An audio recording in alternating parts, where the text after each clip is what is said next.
April 30th, 2015, from Roosevelt University in Chicago, Illinois. It's the 2015 NFL Draft, and with the 23rd overall pick, the Denver Broncos take Shane Ray, the defensive end from Missouri. He's 6'3", 245 pounds. He also could play linebacker in the pros, maybe that elephant position. But at Missouri, he had 120 total tackles in his career, 82 solo tackles. He had 34 tackles for losses and 19 sacks and 5 forced fumbles. But in his final year as a Tiger, he had 22 and a half tackles for losses and 14 and a half sacks, 3 forced fumbles, 65 total tackles, 47 of which were solo tackles. So he had a monster year at Missouri. A big reason for their success as they were one of the tougher teams in 2014. At the bench press, he put up 21 reps. Of course, I'm sure many people are familiar with a recent events as he had, got busted driving at 5:45 a.m. It's funny they always like to say, 5 a.m. It was almost 6 a.m. at that point. He could have been on his way to the gym. He had a little bit of marijuana with him. If you're a younger viewer, shut it off now. But if you're over 18, continue to listen. I have to say that for legal purposes, although I don't have a lawyer. No. Anyway, I know plenty of them, though.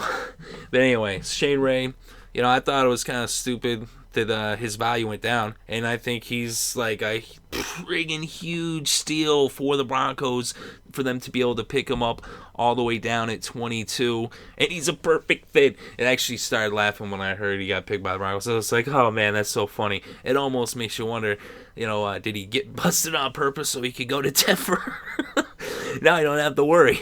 In Denver, it's legal. He can smoke all the weed he wants. Of course, the NFL, they do have a strict drug policy. He's going to be getting drug tested, so it might actually be kind of dangerous for him to go to Denver because, it's legal there, and then if he's smoking there, he could actually really easily, end up coming up dirty because he's going to be getting piss tested randomly because of getting that strike from getting busted. So we'll see how that works out. Although I think the NFL should change their policy on that, especially if you're a player playing in Denver or playing, in Washington State or many more states. I mean, not to get political or anything, but the fact of the matter is, within the next, maybe year, no more than 5 years, it'll be legal anyway. So, probably in 2016, definitely by 2020, it's already pretty much, state after state, it keeps dropping.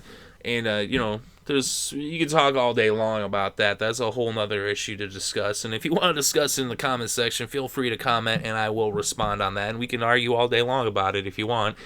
But as for this pick, though, Shane Ray, he's a tremendous talent, a smart pick by the Broncos, although a little bit of a question mark of, is he going to be able to, stay away from something that's actually legal where he's going when he will be getting drug tested, because the NFL has their own set of rules. So we'll see how that works out. Hopefully everything works out good for him. So he's a very talented player. I thought it was very unfair the way everybody was dumping on him. I think he's still just as good of a guy, just as good of a player as he was before that happened. It really didn't change my opinion of him whatsoever, and I actually thought that, if anything, a lot of people were showing how much they're assholes, they're jerks, to be judging him for that. When, it's like, screw you, guy. You never did something that might not have been the smartest thing in the world. People make mistakes, and really the only reason it's a mistake is because it's illegal. If he had been in Colorado, he would have been fine, and that's where he's now going to live, for the foreseeable future. So, why is it okay in Colorado but not okay, in Missouri? It's kind of stupid. But anyway, that is that. And Shane Ray is now a Denver Bronco. Like I said, I thought it was a good pick. Let me know in the comment section below what you think. Definitely interested to read your thoughts and opinions. Thank you very much for listening. It is greatly appreciated. Hope you're having a good day and have a good weekend and enjoy all the sports.